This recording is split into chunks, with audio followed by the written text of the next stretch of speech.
Hello there. I hope you have a drink and something to snack on. Allow yourself to block out your surroundings and tap into our conversation. You are listening to the Safe Room Podcast with yours truly, Sean Williams. Ladies and gentlemen, welcome back to the Safe Room Podcast. I'm your host, the President Sean Williams. We're back here with another episode. We're back here at Art House TO. This is my home away from home, my second home when it comes to recorded interviews. I'm excited to be here because today we have a very special guest on the podcast. I'm going to be very honest with you guys. A little story time for everyone. If it wasn't for this man back in probably 2022, I don't know if the direction of the Safe Room Podcast business-wise would be where it's at. I have to give everything to this man over here. He's the executive director of Business in the Streets. And if you haven't heard that name, by the end of this episode, you will know about that name for sure.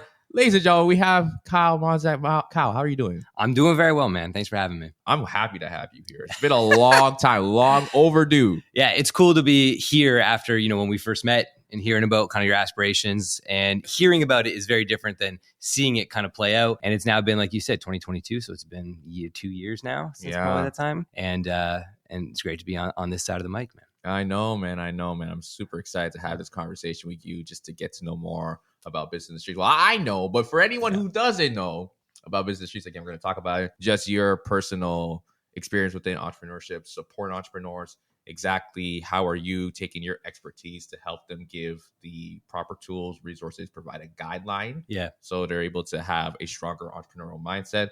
We're definitely going to get into the depths of that. To kick things off, I want to start with our opening segment, which is the Hot Seat segment. It's a mainstay on the podcast, something that we cherish very deeply. And for this, I'm just going to ask you 4 simple questions, okay?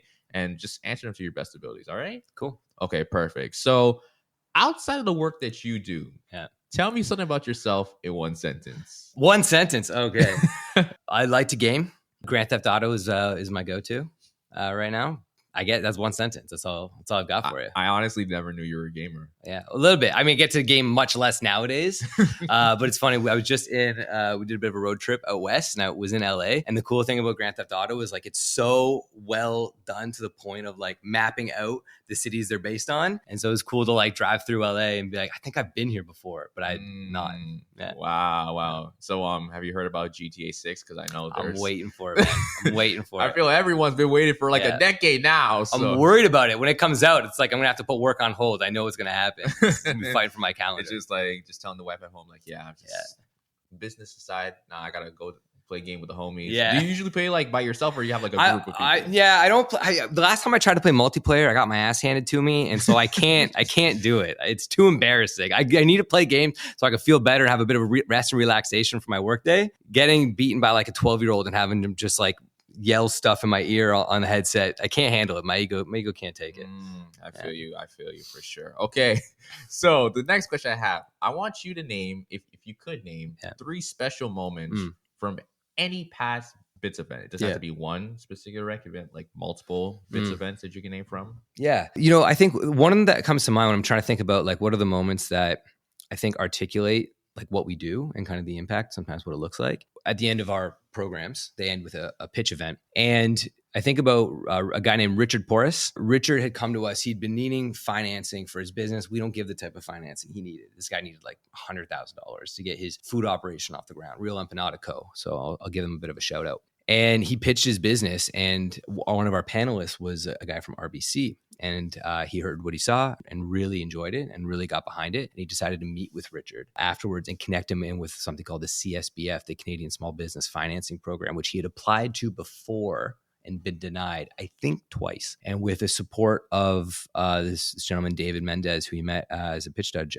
at one of our events, he was able to secure $100,000, get his business off the ground. He's now got 2 locations and is working on another business today. So, it was a single moment that's had, and that's one of the best things about my job in some ways, is I get to see these like butterfly effects, where you see one moment happen, completely detached, it feels, and then just the ripple effect of what comes out from there. Wow, that's absolutely amazing. Yeah, how long was this? Like a couple of years ago? Yeah, this was back in 2019. And so, that's why I choose it, is because, entrepreneurship takes time. You know what I mean? Yes, all of these things take time. It's a long grind. I think a lot of people tap out just because, we want to see results, right? And I think it's a patient game, entrepreneurship. Yeah. And do you feel when you say results, do you feel like it's immediately just, I want to make money, just like I want to make a certain amount of revenue? I know that may not be the case. I don't want to generalize, but I know there's a lot of people say if they want to start a business, it's like, I want to make like 10K by the end of the year. I want to be doing this and I want to have like high in sales. But some other people might say, you know, I just want to reach like one goal, you know? So like, it really depends. I mean, the truth is, I think people are motivated by different aspects of why it depends why they're doing what they're doing. Some people are, you know, an accident happened and they were impacted and now their business is like, it exists to make sure other people don't have that same experience. Right. And so the money can be a really big byproduct. But the truth is that for regardless of who you are, if your business isn't generating money, at some point you can only give as much time as you're being compensated for. And there's that kind of like a break even moment. And that break even can literally be, am I paying my rent? But sometimes it's a break even of like the opportunity cost. What else could I be doing with my time? Right. And if I'm dedicating it to this business, I need to have, and I think it's responsible to have those sort of revenue targets, that income target for yourself, because at the end of the day, for most businesses, that revenue figure is indicative of so much else, right? Indicative of your customer base, how big it is, the efficiency of your operations, et cetera, et cetera. And so I don't think we want to obsess with that number all the time, but I think it's an important number to look at. Definitely. Absolutely. Yeah. Okay. So the third question I have, an interesting fact that you rarely share about yourself. Right. Well, an interesting fact that I rarely share about myself. I should be way more prepared for this. I don't know. I mean, this is an unknown fact that I haven't shared with anybody else really besides my family at this moment, but my wife is pregnant. Oh, and so that's like something that I'm just dealing with day in and day out right now. Thanks very much, man. So one that I'm sure some people will be familiar with as far as what that experience is like. But for us, it's been something that we've wanted for, you know, a little while now. So it's on the mind. Well, that's great to hear, man. I'm happy for you. I'm happy to see that you are happy. Yeah, man. That's very much great. So. Wow. Honestly, usually when it comes to the interesting facts, everyone is like very hesitant for these because it's like, oh, it's something that I don't want to share because I'm embarrassed. But for that might be the first time where someone's kind of used that question to just give like an announcement, like something more positive. Yeah, man. Well, I mean, and it's always hard. Like, what are people going to care about? I don't know if anybody in the audience is going to care that my wife and I are pregnant, but it's really meaningful to me, and it's something that I felt. Okay, perfect. So the final question I have for this hot seat segment, what is your personal safe room? So what is a safe space? It could be physical, mental, that you have that allows you to just be authentic, to be yourself. So I really appreciate this question. I think I really appreciate this question specifically as a guy, because I think I know growing up, when I think about a safe room, it's, you know, to your point, somewhere where you can share authentically and just speak about what's actually going on in your life. And I think sometimes it's hard to do that as guys. My safe room at this stage of my life, I really think of as like the different relationships I have, specifically with the guys in my life, but I'd say any of my friends, because at this point, I think one of the things I'm very prideful of is the quality of relationships I have and where I can just say about what's actually going on in my life and know that I'm going to have people who will care and be empathetic and sympathetic, and they'll make fun at the same time. And but it's all of it, right? It's not, you know, just dismissive. And so, yeah, I think there's plenty of people on my contact list that I can go through if I need to have a conversation. And I would say that. And then the second answer, if there was one, would be just home. You know what I mean? Like I've done a really good job of making our place a place that feels peaceful. And I, you know, because I work from home too, right? I'm there all the time. So I need to make sure that when that laptop closes, like I have space there where I can go and just kind of relax. And so those two places, I think, help me kind of fill up my cup. That's great to hear. And I really like, you know, you saying you have people that you can contact, kind of just open on your personal life, because especially for a lot of men, there's that just stigma where like you just don't feel comfortable with sharing certain thoughts with certain people. Because again, obviously, what's going to be the initial reaction or even like social norms based on like the people you select in your circle. It really depends on how much you can be open, you know, in terms of your feelings. You know, I have people where I'm around certain guys, I can open up. There's other times it's just like, if I do that, it's just like, yo, you're messing up the vibe of the conversation. Like, what's going on? I didn't know we were going from here to here. Like, I'm really glad that you said that, because I think that's even a separate conversation itself.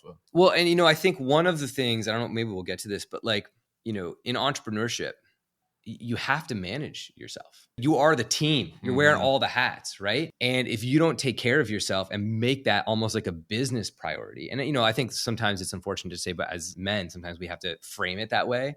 Like, I'm doing this for a productive reason, as opposed to just like because I can or I should or I want to. I think you have to. Otherwise, the business suffers, you suffer. And that's the one resource that I think, going back to it, like people will keep an eye on their top line revenue and they'll make sure that they're getting sales. But like you are the resource. Without you, the business doesn't exist. So make sure you have, people in your life who are going to help you to like work through that, whether they're just a sounding board, because we can listen to stuff all day long, but like we need, as individuals, we need to have conversations. We need to talk about what's going on. We can't just try to like listen and save the TikTok and like, I'll listen to this later when I'm feeling low. It's not bad, right? But we got to get a bit deeper than that too. I love that. That's a word right there, ladies and gentlemen. Strap in. I know you're just warming up too. I know you got much more stuff to share in the tank. So I'm excited for that. But that wraps up our hot seat segment. Now it's time to get to the meat and potatoes, the conversation, the questions. So I wanted to ask you, Kyle, because again, you've worked with so many entrepreneurs, whether it's just maybe one-on-one or having discussions with people or even relation to business in the streets.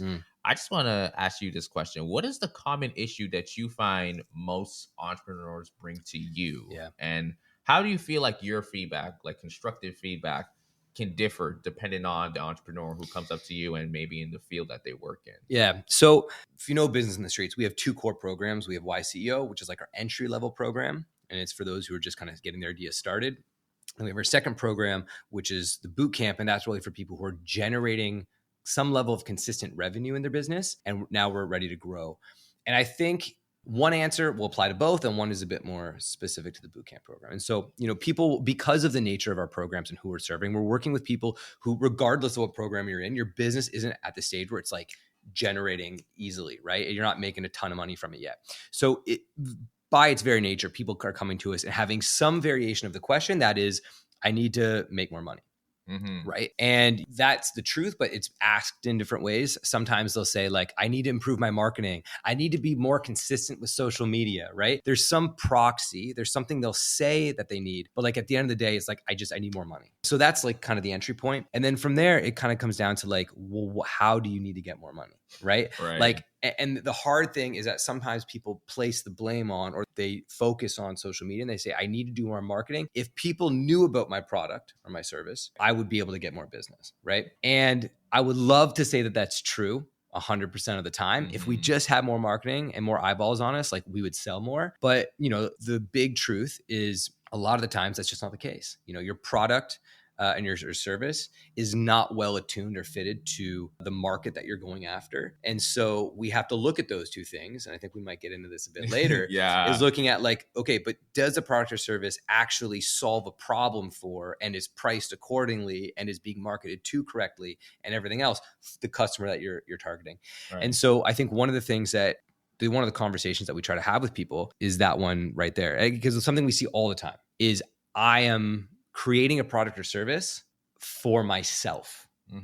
And the problem is because of the nature of the work that Bits does, a lot of the people working with don't have the bank. They need to pay the price to justify the product or service they're trying to sell. Yes. Right. So I don't, my product or service is worth like $400, but like, I don't have that sort of money and I'm marketing to my friends and family and my close network. It's like, well, then something's not going to work there. Right. So we have to find out, well, then who's the right customer? How are you, if they're in different spaces than you are, how are you going to get in those spaces, et cetera. Right. Yeah, so absolutely. I hear that conversation very often. Yeah. And like, I love how you did bring up YCEO and Bootcamp because I was one of the few participants for both. So I kind of got to see some of the similarities in terms of, again, getting more validation of your business idea, but also some of the contrast as well. For YCO, you're kind of stepping in. If you don't have a full idea, it's fleshed out a bit. Yeah. Whereas bootcamp, it's like, okay, it gets more into like, the sales and marketing and like, how can we turn your idea or turn your business and start to see, more trends of revenue,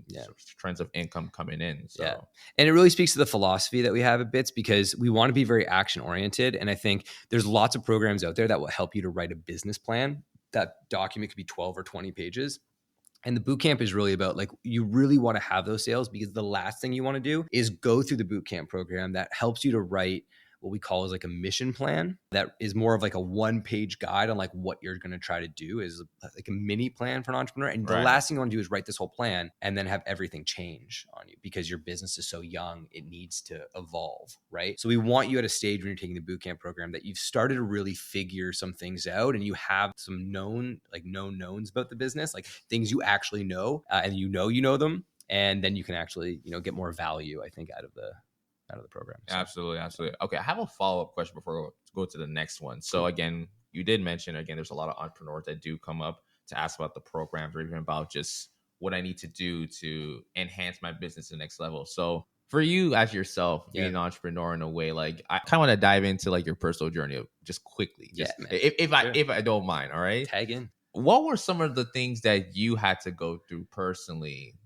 Going through that entrepreneurship ride, like some of the setbacks or even some of the things that you wanted to achieve. So, I mean, important to state, like, and I shared this with you before, I'm not the founder of Bits. Executive director. But I'm the executive director, and I took over fairly early. It was still a very small organization, but I remember day one joining as a staff member at Bits, the second of two. Shout out Veronica, number one. I remember being in front of the class, and I was teaching the class on business. I graduated from George Brown College of Business, but I'm teaching aspiring entrepreneurs about business. And I just remember the feeling of like imposter syndrome and being like, if anybody challenges me on what I'm teaching right now, like when is that, and like, let me just say now as a disclaimer, like we bring in entrepreneurs to facilitate the classes now. It's not me, but in the beginning it was staff. We were very, very lean.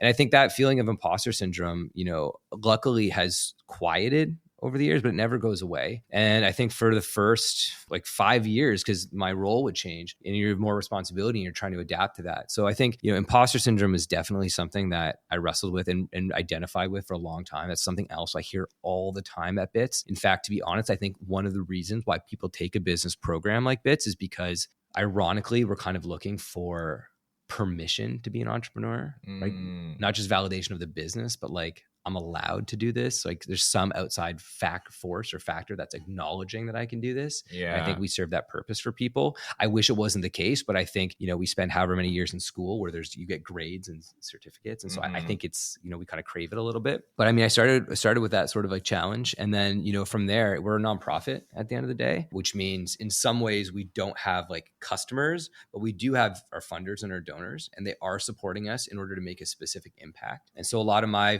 early responsibilities was figuring out, okay, well, how am I selling this impact? First of all, how am I measuring this impact and like seeing the actual results of what we're doing and collecting that and then sharing that data in a meaningful way with our supporters so they can understand like why entrepreneurship, because it's not employment, right? Like people aren't finishing Bits and saying, oh, I've got a job now as an entrepreneur. It's hard to measure like the impact that we're doing sometimes. So finding those right partners, building sustainable funding so we could hire the team, like, I mean, in the beginning, you're stretched so thin, right? And that's consistent no matter what your entrepreneurial journey looks like. It's usually you. Yeah. I love how you worded that last part. If you're joining like any program where you're looking to get mentorship or support in anything in terms of entrepreneurship, people assume when you're done, it's like, okay, I'm starting a job. But it goes back to what you're saying. Like sometimes you're looking to join a program and it's just kind of like, I need this to be like, I have permission to be an entrepreneur. Because, some people, they get into entrepreneurship and sometimes, they hit that road bump and it's just hard for them. And they're thinking like, is this really for me? But, it's just sometimes you just need to keep looking and, find the right resource that kind of leans into you. And like, I can speak from my personal experience. When I started my podcast back in 2020, I never had the vision of it kind of being my business like 24/7. I just wanted to have a conversation with anyone who had the time to just hop on a call with me. And then 2022 comes, I go to the branded conference. It was such an inspiring day. And from there, I thought, you know what? Let me give it a try. But I also understood it's like, I feel like I need permission to know, like, could I do this? Because even when I was doing Bits, you probably know I was still very hesitant on like some of the things I was saying. Like, I don't know if I can really do this. It's just like, nah. But then like it was the more I was learning. And again, you mentioned imposter syndrome. I'm glad that you did share that you have it. To believe it or not, there are some people that believe that certain individuals who kind of exude this level of confidence, but also just, relaxation in the way that they speak, the way they handle themselves. They assume those individuals don't have imposter syndrome. Yeah. I think you just get, and nothing can teach this like time, but you just get familiar with the feeling. I think in the beginning, again, because school really puts you on this sort of conveyor belt and it's so sequential and things get a little bit harder, like the pot's turning warm slowly right before you're boiling, that you don't feel it as much. But like if you look at where you are at the end of even high school and you look back to like kindergarten, that was very different people, right? Mhm. You learn very much. And so I think the challenge with entrepreneurship is we only see the successful businesses at the end. And obviously this is changing a little bit with podcasts and whatnot, but like most of the business we see is people who have made it. And so once we want to step outside and call ourselves entrepreneur and pursue that journey, the benchmark we're measuring ourselves against are the people who are all the way at the end and have already succeeded. And we just don't have a clear sense of, and it's a real genuine question, which is what should my progress look like? Right? How much should I achieve? And the truth is the answer isn't nothing, right? You should be doing something. You should have some level of success in order to indicate you should keep going. So I don't think it's all just like, I want to feel good, but at the same time, we have to really seek out those conversations so that we can understand like what is a fair benchmark and not be too hard on ourselves because so many of us are. Absolutely. Okay, so I want to go on to the next question. You kind of did talk about it, like the conception of business in the streets, how it kind of came to be. Yeah. I'll try to like modify it a bit. So I want to talk about the team just for a little bit. You did shout out someone who was there at the beginning, Veronica, but like the team right now, because I've met most of the team members. Fantastic team that Kyle has, together. You guys are very in unison in the work that you do. But what would you say is like the process of everything? Because obviously you guys are coming all across the cities with different backgrounds, and obviously there's different compartments that you have to manage. So how does that look like within the setting for business in the streets? So Antonia, Pooja, Felicia is our team right now. And, I'm very fortunate to have such talented people to work with. I've always wanted Bits, and I want the people at Bits to have an entrepreneurial nature about them. I think it's important for the work we do to understand that, which is just essentially at the end of the day, it's like taking a certain level of ownership over the work you do, right? Because in a for-profit company, you can always make the case like no one's going to care as much as the founder, as the CEO, right? But I think in a nonprofit, we're doing this work because we care. And I think there is a certain expectation you can hold, which is like, I want to own this outcome and this responsibility. And I think we've got really great team members who do that. And that's always been kind of one of the things I've looked for. And one of the things I'm always asking about is like, we have our strategic meetings. It's like, why are we having this meeting? Why do we care? Right. Like, why are we all individually here? Obviously we're here to collect a paycheck. That's table stakes. I know. But in addition to that, like, why do we really give a shit? Yeah. And so, we're entirely work from home organization. Living in Toronto, you can cut out a commute. This, we all know this, we're better. We're happier best people in the world, ladies and gentlemen. Yeah. We're happier people because of it. So we our programs really run cyclically. We run 3 intakes a year in winter, spring, and fall. We've got our recruitment cycle, right? And that's where our marketing coordinator, Felicia, really is like spending a lot of time doing the outreach and making sure people know about the programs and when we're opening, when dates are closing. In fact, applications just closed. I mean, I don't know when this is coming out, but application for winter programs just closed right now. So then that comes into our programs team of Antonia and Pooja, who's going to be going through all of those sort of applications and making sure everybody gets an interview if they're eligible and understanding their business and like really what programs right for you. And which means they have to have a real understanding of like the 2 different programs we offer, because business is really gray. And I've had people before who like really present themselves like I should be here because aspirationally I'd like to be. But the truth is the problems you're facing in the state of your business really would suit you better here. So we try to take a very personal approach in those conversations and making sure that like everybody is really that they're feeling seen and heard and that we understand who they are and what their challenges are and then placing them in the correct program. And then that brings us to our facilitation team who will take it from there, right? And actually teach the programs week to week. Everybody gets matched with a mentor. So we have our mentors on top of that. It's a really big operation. To think about scale is really heavy and challenging because it requires so many people. In fact, we've done the math and effectively it takes one person, volunteer, staff, contractor to have one person graduate from the program.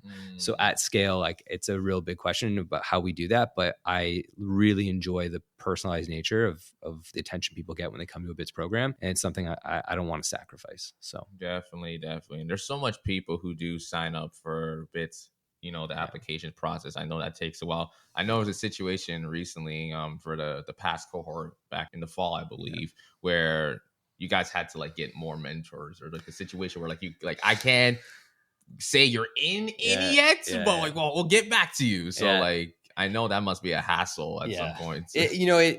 We never want to turn anyone away if we can, you know what I mean? Like, so we have our eligibility criteria, but if someone's just on the cusp and we have the space or we can make the space, but mentoring with BITS is a volunteer role. I say this all the time. I give so much love to our mentors because we could not operate without them. They make the program, but they're volunteers. It's a 30 to 40 hour commitment over 8 weeks, which if you're looking for like a light way to like give back to the community, I mean, it's a big investment, but we need mentors in order to run the program, in order to accept more people. And we're very fortunate that, people want to get involved. I think we're fortunate because we have great mentors and facilitators. It's a great program, but you reap what you sow. Yeah. You know what I mean? Yeah. And just a quick thing before we move on, is the program's free? Because I think some people are wondering, like, do I got to pay some money out of my pocket for this? I don't know. We've been told that we should consider charging, but our programs are free. And it's a philosophy, and something I think is important, is that there's always no cost options for people. So our programs are free today. The current plan is for them to be free forever. And we try to hold that option for all of the different things that we do, all the different events and workshops and whatever else. Yeah. So anyone listening, you heard it. It's free. So like, I know applications are closed, but when it opens again, just y'all better be heading to the website to go businessonthestreets.com. Mm-hmm. There's the plug right there. Perfect. So the next question I have is, how do you offer your expertise to other individuals? And it's kind of like a subset to the first question that I asked, but how do you do it in a sense where you're creating an entrepreneurial mindset? Because a lot of us, again, we go through that struggle of, like, I feel like things are going well with what I'm doing, but at the same time, I feel like my mindset's not like strong enough to go, like, to pass through all the challenges, the trials and the tribulations, So like, what do you do, whether it's like through normal, like, open-ended conversations, or maybe even like teaching people, or just more deep conversations? Like, what would you say? So the conversation, the only time, I guess this would be what it looks like to play out, the conversation at the beginning, that's just enough to get you to take action. We could talk all day. We could pretend that conversations are going to make the difference, but nothing in entrepreneurship and the entrepreneurial mindset is not developed, is not even being built until you start to take action. So sometimes people need to feel safe. They need to feel heard and understood, so that they, can have that sort of given confidence from somebody else to, like, okay, I can get started. But then really, I think the entrepreneurial mindset isn't front loaded. It's back loaded. It comes after. So you take a bunch of actions, you succeed, well, then easy, right? Entrepreneurial mindset is being developed, like, okay, this is what I do. This is the result, right? This is how, when I take action, the consequences, for better or worse, that take place. And now I'm further down the line, and I know the value of work and working on something, I guess, is sort of the idea. But a lot of the times, I think entrepreneurial mindsets really get built when you fail, and you have to look back at that failure and understand, like, well, what went wrong, right? Because for some people, they're just going to blame themselves and say, I'm not good enough. And then they'll stop there, right? Okay, you made the wrong decision. Okay, well, how would you have made a better decision next time, right? And then the hard thing, which I think is really where, if, action might not even be the first set of action where you develop entrepreneurial mindset. It's the second set of action. So now you failed and you're going to try again, right? And that's where I think entrepreneurship really comes into play, because it is a very long game. In the best case scenario, entrepreneurship might last your entire life, in which case it's just solving problem after problem after problem. And maybe you get to the place where in your business, you solve all the problems. Just give it time. You know what I mean? Because something else is going to come on. You're going to aspirationally, you're going to want to grow or need to grow or change something up, or pandemic's going to happen, whatever it's going to be. And you're going to encounter more problems. And so the entrepreneurial mindset, I think, is really about that, which is failing and reflecting and coming up with some sort of a rationalized answer, just enough so you can get back out there and try it again. Yeah. Whether it's that same business or something else. Yeah, absolutely. I totally agree with that. And like, the one word that comes to my mind is like the word pivot as well. Yeah. Like, you're going through a tough time and like you fail in something. It's not you giving up. It's just, how do you pivot from that situation that allows you to get back on track? And so much of entrepreneurship, I think, is this like paradox, because both things are true. And it's why it's much more of an art, I think, than a science, which is, okay, cool, something's not working. Do you lean towards grit and resilience and sticking with it and persevering until it pushes through? That's a rational option. It works for people all the time. Or do you pivot? Do you switch things up? Do you innovate? Do you try something else? And, when is it the right time to do that? I think that's where, experience is going to teach everything. And I think, failure sometimes is holding on too long. Failure can also be changing things too quickly. You know what I mean? Absolutely. But it takes time to learn those lessons. I like what you said right now. I even want to expand on that. So Do you think you can name an example of someone maybe who actually pivoted and tried something new and something innovative, and probably they shared it back with you, or you've kind of seen their growth after making that pivot? I'm trying to think about somebody and like where their pivot is now how they do their business. It could be how they do their business, or maybe they tried something to like pivot and maybe it kind of worked in a short term. I mean, I'm sure there's got to be dozens of answers I could come up with. The first one that comes to mind, just because I just mentioned the pandemic, I think about Celia Lopez, founder of PlaceMade, which is it's a co-working space and fitness studio really designed for personal trainers, right? And, Cel's story, I met Cel back in 2017. And, her business had been a vision she'd had for years as a personal trainer. She wanted a space for herself. And she had this idea about creating PlaceMade. And it took her years to get the financing available and to get like the business plan ready and get the contacts ready to like finally launch. And she launched that business, which was just supposed to provide personal trainers with a space to train their clients. 2020, March. So like the month of the pandemic, and then like finally opened the doors, had the opening launch party. And then like that month couldn't operate, And so that's a bit different, I think, because you have to pivot sometimes in those situations, right? There just aren't people training right now and everyone's staying at home and no one's contacting. So one of the things she looked at what her resource, she said, I have this space. What can I do with it? It's like, well, people are now offering like virtual lessons from home, but they want to seem professional. So she started renting out the studio so personal trainers come in and like shoot videos and like do their promo there. Yeah. And find any other sort of creative way to monetize the asset she had, which was this studio space. You know what I mean? And happy to say that I think that's still something that PlaceMade offers for their clients today. But at the same time, they've now been able, since the pandemic is kind of behind us now, to reopen and provide the service that she'd always planned on providing. Right. So yeah, that's one that comes to mind for sure is Cel. Yeah, I'm glad that you mentioned Cel, because like I am following her on Instagram and I have seen PlaceMade, some of the stuff that you're doing. But I'm glad you also brought that example up, because I think some people do need to hear a little bit of a backstory from another individual, just for like inspiration and motivation purposes as well. I think being able to hear how a pivot is not a bad thing, but it could open a new opportunity to something completely you never knew about. And on that vein, of course, I got another one if you want to hear it. You might know Hamza from our program, right? Thinking about the two of them, they're close friends of mine now. So I know their businesses well enough to speak to sort of the intricacies. When Hamza first took a Bits program, again, the problem I said earlier is we're trying to create a service that we would want. Right. So his also actually in personal training and wanted to create, I believe his first business was to help people become their own personal trainer. So to effectively not have to pay for personal, he's going to teach you how to teach yourself. Basically all about fitness, right? Which basically means that like you're teaching people how to never pay for your service ever again, which is not a great business model, right? And so, through that process, you would try and maybe get a client or two, and then they wouldn't come back, and that failure would happen, and then you'd have to innovate and pivot from there, and eventually found a home in like corporate training so that he could train dozens of people at a corporate office, get those corporate fees coming in. Now, Hamza didn't come from a corporate background, right? So he had to find a way to put himself in those spaces in order to sort of get to that clientele. And I mean, the business actually doesn't exist now, but he was able to at least turn a profit from that pivot and try something else. And so I think, that's where in some ways it is sticking with it, but then it's also at the same time pivoting along the way, right? So yeah, it's really an art. Yeah, for sure. Hamza was probably like the first few people outside of yourself that I met and like had such an impact on me. I think it was at the 2022 branded conference. I took one of his workshops. Yeah. So like, I think from that interaction, it was just so like profound. And, I wanted to just stay in touch with him. He's been great in terms of like providing me support, giving me advice. He's everyone's cheerleader. Yeah. Like Hamza, just know you're loved in everyone's hearts. Yeah. Okay, I want to move on to this activity portion of the things. Now, I know this was something we were kind of discussing off camera because we wanted to make sure we weren't making things too complex.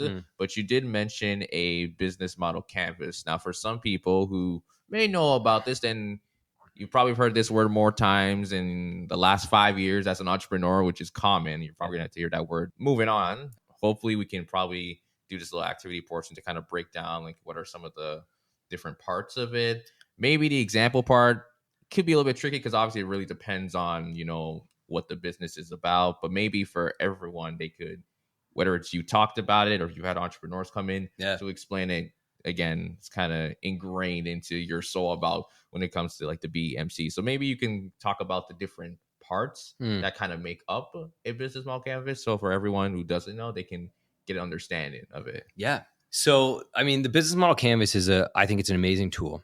And why it's an amazing tool is because when you think about what brings you to be interested in a business, it's usually an area of passion or something that you think you're going to make money from, like you've discovered something. But there's so much that it takes to run a business. And it's sometimes so much that without something like the business model canvas, we just kind of say, well, I can't think about it all. And you let it go, and I'll deal with the problems as they come.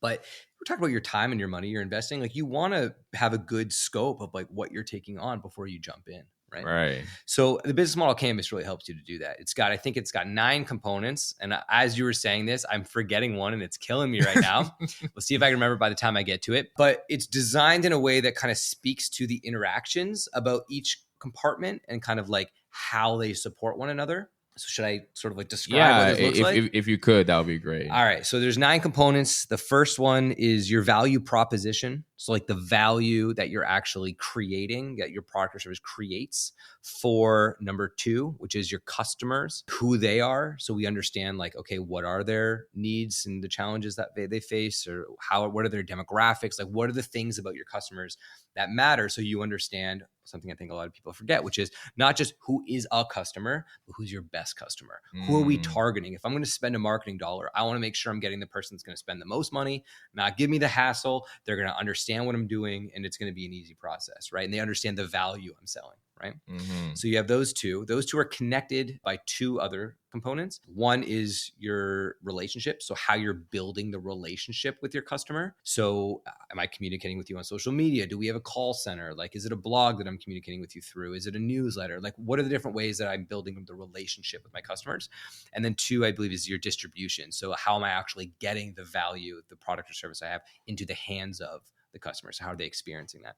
That entire right side of the canvas is rooted with the bottom piece, which is the revenue, right? So if you think about the value you're delivering in the way you're actually delivering that to your customers, that all produces revenue for you, produces profit, right? If the equation works out, you have more revenue, right? Hopefully it's creating profit. And so then there's that portion, which is how are the different ways that you're making money? Maybe you're offering a subscription, maybe you're selling swag. There's a variety of ways you can make money as a business. And so you would kind of list all those out.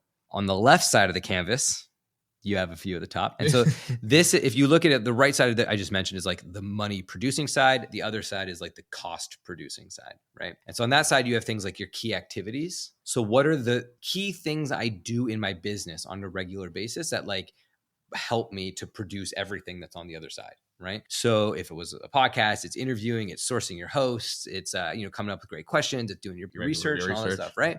All that stuff that goes into it. And so all the key activities that you have to do as a business owner or as a business in general. And then you have your key partners. So who are the people that are needed in order to help me do this, right? So if there's sponsors, if there's other people you need to help create and deliver the value, maybe it's a drop shipping business and you need people to help distribute the products, right? Yeah. So all the different partners that come into play, suppliers and things like that, right?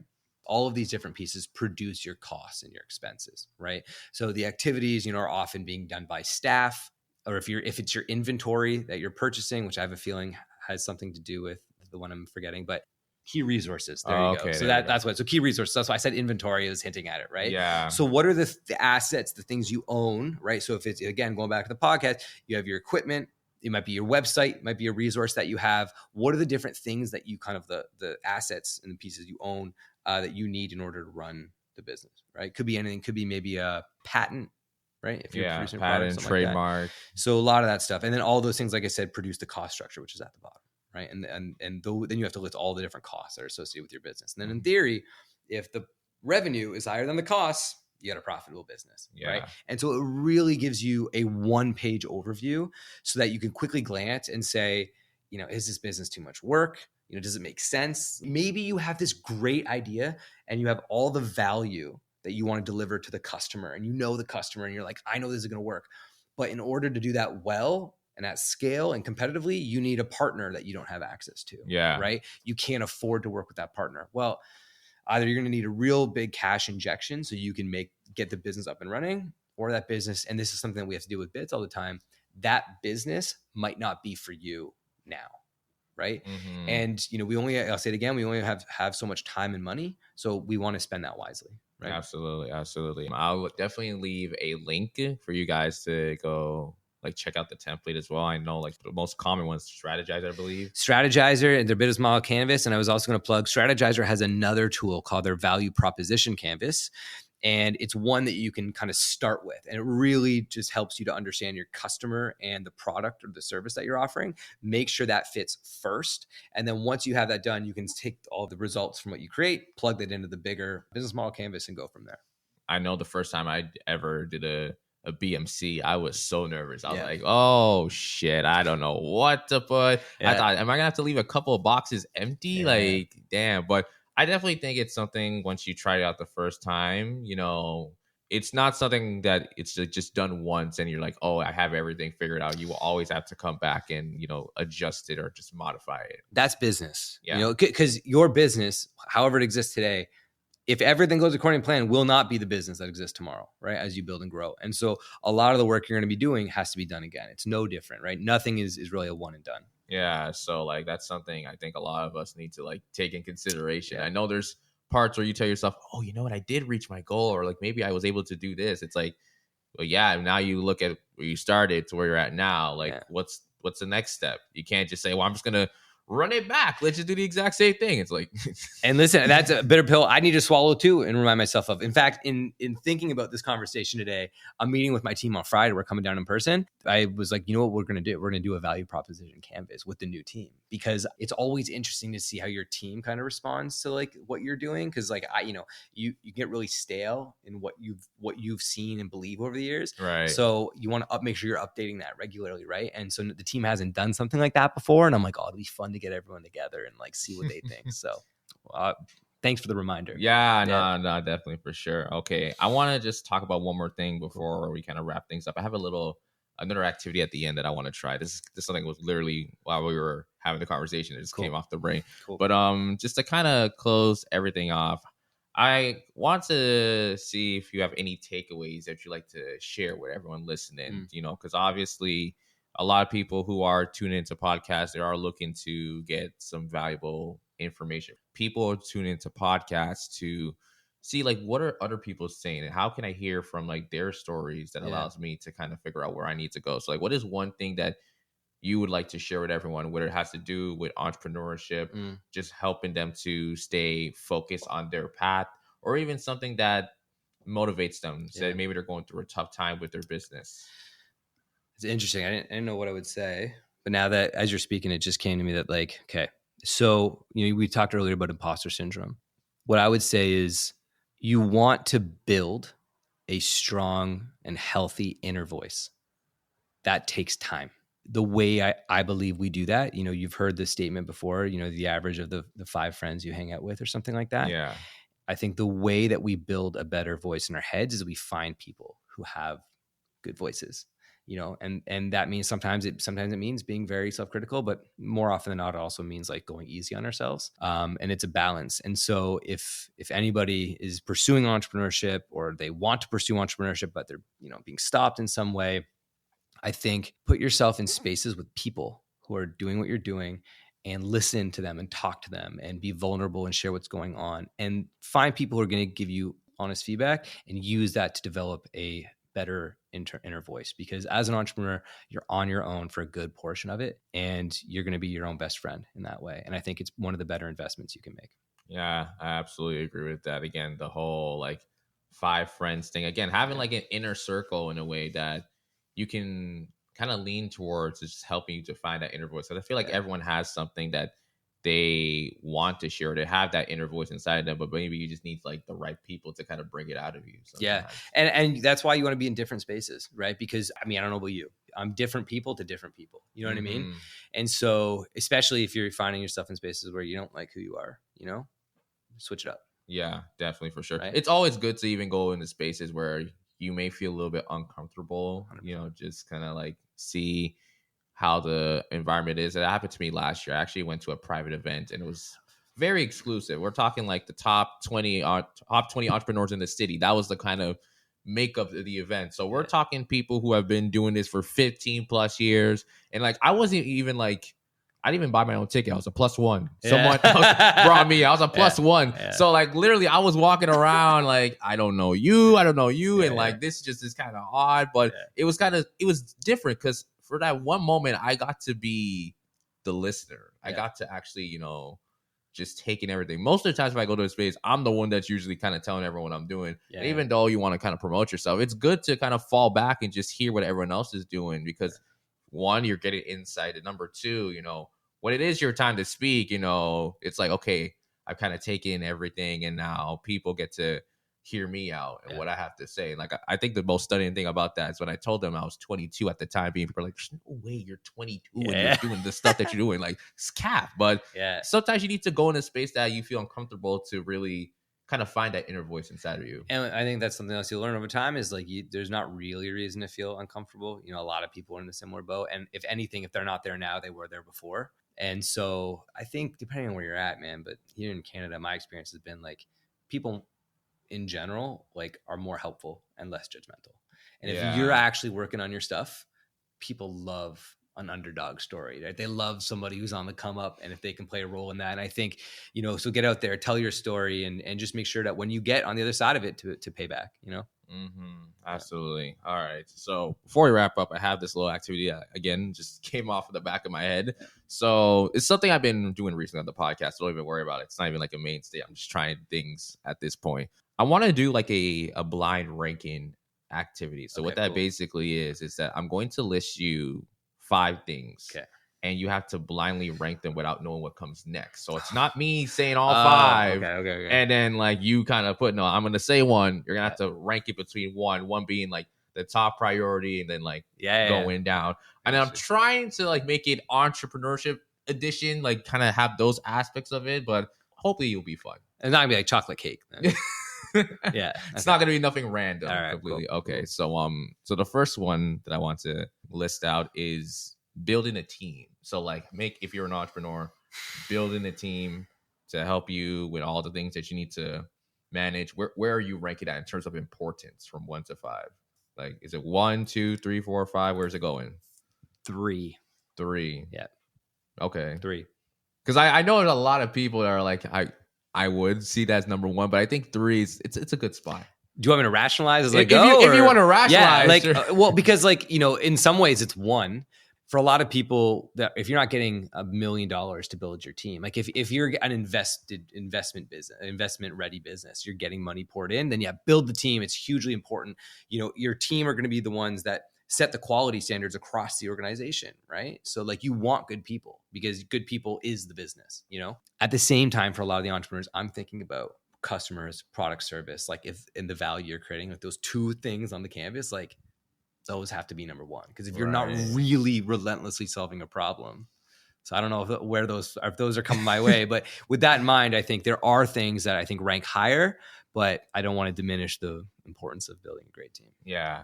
No, I think 3 is a good spot for sure. Okay, so the next one, having funding. So for this example, let's say you received a $10,000 grant. Yeah. And that's a startup grant that's going to allow you to, you know, make the necessary purchases for your businesses, like we mentioned before with the BMC, like the key resources, the equipment, everything like that. Where would you rank that? Like getting that $10,000 startup grant for your business in terms of importance? The way you framed it, 5. 5? Okay. Because I was thinking like if he puts this high, I don't know. Here's my rationale. You said a grant. Yes. And grants are unpredictable. Maybe you're going to get them, but if you get them, there's 400 people who didn't get it, right? You can't reliably build your business on a grant. You can't build a business who relies on grants, right? So if you meant funding in the sense of like funding coming through your customers who are buying your products or services, fantastic. Number 1, maybe, right? Because, you know, I was having a conversation with an entrepreneur a couple months ago, and we laughed just saying like, there are very few problems in business that money can't solve.